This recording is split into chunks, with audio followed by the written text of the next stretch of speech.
You're appreciating the contrast that provides the basis for the new desire.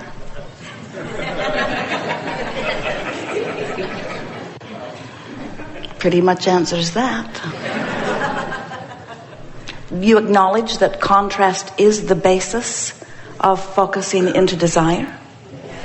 And you acknowledge that desire is necessary for the expansion of all that is. You acknowledge that if your life and its contrasting components could not provide a basis for you from which to desire, that there would be no expansion. You acknowledge that sometimes the contrast provides an asking, because when you know what you don't want, you know what you do want. So the asking is out there, but you have no idea when it's going to come to fruition. You don't know how it's going to come, where it's going to come from, who's going to be instrumental in it, or when it's going to come. And so it is for those reasons that we think that you're not all that excited about contrast. Because life causes you to ask or to want, to desire. But then there is this buffer of time between the time that life has inspired the desire within you and you get to see the fulfillment of the desire. And in that lag time, you get ornery. You say, where is it? Where's my stuff? Abraham, you must be wrong.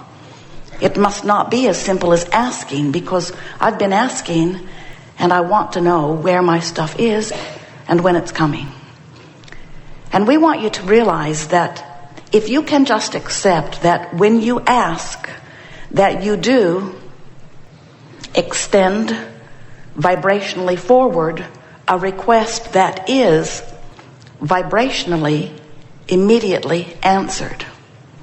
And many of you, especially if you've been listening to us for a while, you say, and I should be happy about that because a vibrational rocket of desire has flown forth from me and it has been vibrationally answered. But what does that mean to me?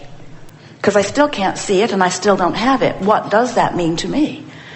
And we say, it means that the creation has begun. It means that life has caused you to set it forth. It means that the source energy part of you is not only focused upon your desire, but has become the vibrational equivalent of it. It means that what you've asked for has been answered, and all you have to do is find a way of lining up with that. In other words, you've set forth the vibrational rocket, and it is vibrationally now so active that it is amassing all components that are necessary for the completion of it. But what you may not realize is, once you've launched your rocket of desire, that you must be one of the cooperative components. Or law of attraction can't put you where your manifestation is. You sort of kind of get that? Before you came into this physical body, you were source energy. And even though you are now in this physical body, the larger part of you is still source energy. A vibrational being, that's who you are. It's hard for you to recognize that because you're so magnificent in your physicalness. But you are vibrational beings, and if you can just begin to accept that you are a vibrational being first, last, and always, that you are a vibrational being who is creating through the vibration of thought. Everything is about vibration.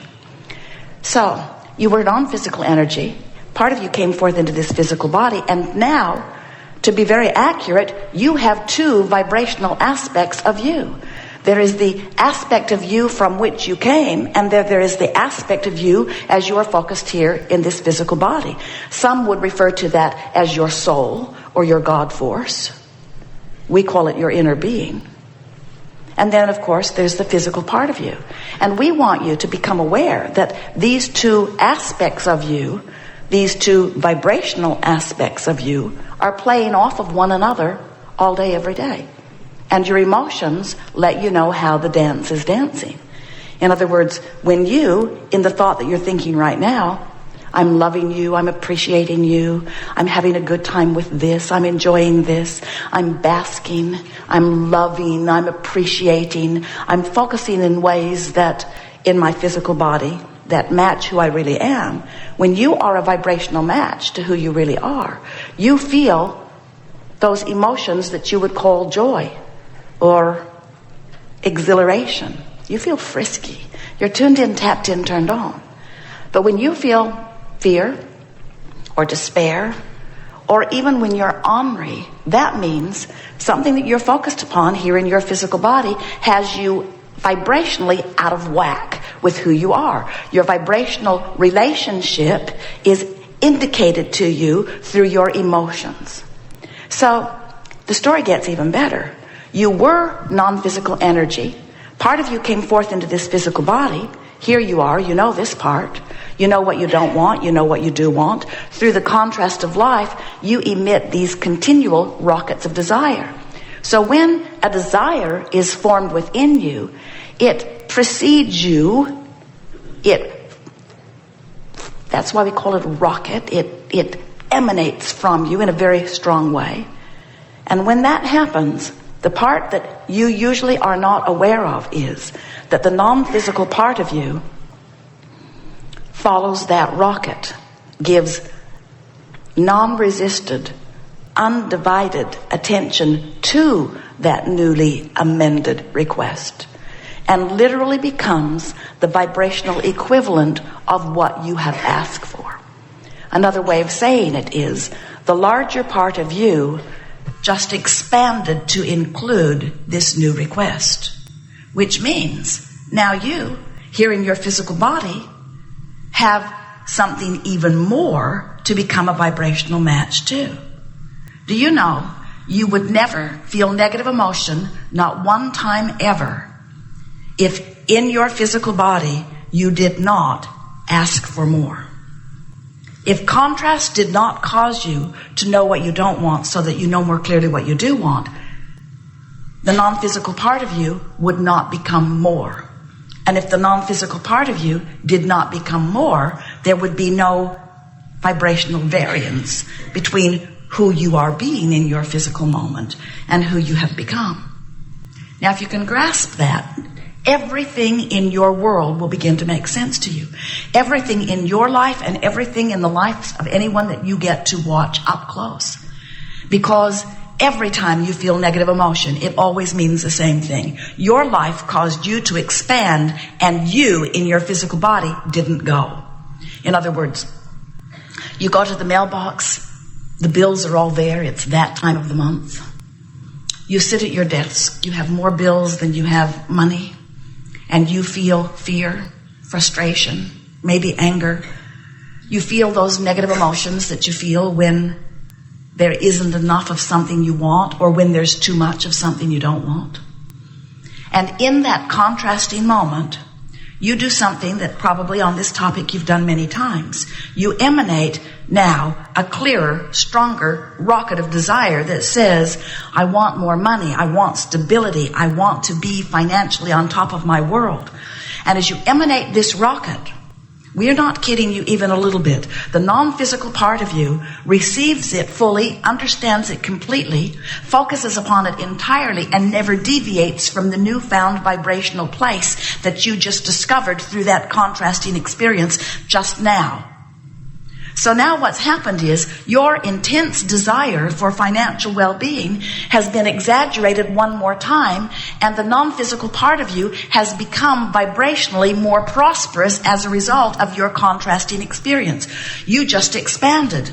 The question is, and now, law of attraction, this powerful law that is responding to all vibrations, is responding to this point of attraction.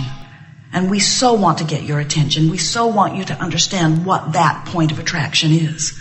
You, this eternal you that has been attracting for longer than you even have any sense of time. And all cooperative components are being assembled to that point of attraction. The question is, are you a cooperative component? Or are you saying, I don't have enough money. I don't have enough money. What am I going to do? I don't have enough money. I've never had enough. I've never had enough. I've never had enough. We're beating the drum. I've never had enough. I've never had enough. I've never had enough. You get a sort of cadence going. That's what a belief is. A belief is just a thought you keep thinking. So if your belief is, it's hard, I don't know what I'm going to do, I don't have enough, I can't make my money stretch, I don't know how to get more money, I'm working as hard as I can. As you beat the drum of not enough money, you keep active in yourself a vibration that prevents you from being a cooperative component. Now, over here, where law of attraction is responding to your new desire, not just responding to it, has vibrationally become it, and we want you to understand how good that is. Do you know that everything you see that is manifested, including this planet that you live on that is spinning in its orbit in perfect proximity to other planets, everything that you know as your vibrational universe was once a vibration that was attracting all cooperative components. So it takes some attraction before it becomes manifest, but by the time you are here on this planet, in this physical body as an extension of source energy, when life causes you to ask for something and you put it into your vibrational reality, you like that term? Your vibrational reality. We're calling this vibrational reality. This is your reality. This is your vibrational reality. We want you to feel the fullness and the bigness and the importance and the power of this vibrational reality, because it exists always before there is a manifestation. And the time between the vibrational reality existing and the reality that you count as you put the money in your bank and so on, that time difference can be instantaneous. There can be no time difference when the vibrations match up. In other words, when you ask for something and you believe it, there's no vibrational variance, so there's no time difference. It happens. When you want something and you know it, it is. But when you want it and doubt it, there's a time gap, because you're not vibrationally up to speed with what you're asking for. And you've got to get vibrationally up to speed with what you're asking for, or you are not a cooperative component. Now, you don't need to worry. Other cooperative components are not going to run off with your stuff, because you have put them there and they are being tended for you. This is your creation. This is your unique creation that is vibrationally encoded to you, for you, by you, and tended to by the larger part of you. You've just got to become a vibrational match to it, which means you got to chill out. You got to stop beating the drum. You've got to stop using the step one experience. You know what step one is? Step one is where contrast causes you to ask. Step one, so vital. But if you get hung up in step one, I'm asking and asking and asking and asking and asking, do you know that the vibration of the question and the vibration of the answer are two entirely different vibrations? The vibration of the problem, over here. The vibration of the solution, over here. And what do we mean by over here in this vibrational reality? We're calling this the vortex of creation. You've got to get in the vortex. You've got to get inside that vibrational vortex. You've got to be a match for what you've asked for, or you will not see it, even though it could be looming all around you. There are all kinds of solutions to your problems and all kinds of answers to your questions. They are all around you. But if your frequency is different, you will not see them. You cannot set your radio dial on 6:30 a.m. and see what's being broadcast on 98.7 FM. The frequencies have to match up. But you know what happens with so many of you? In your physicality, you think, I'm here, I can see, I can hear, I can smell and taste and touch. If it were around, I would see it. I would smell it. I would hear it. I would taste it. I would feel it. I would know it. I would be able to see it, Abraham, if it were here. We say, not if you're on a different vibrational frequency. It's hard to accept, isn't it? You feel so tangible. You feel so real. You think your life experience is so much about just walking into a room and observing. But you are a vibrational being, and this is a vibrational world. And there are so many different worlds being lived right on your street, right in your city, right in your nation. This world is as diverse as the individuals who are vibrationally moving about. And you have only one thing to do. You've got to match yourself to your own vibration.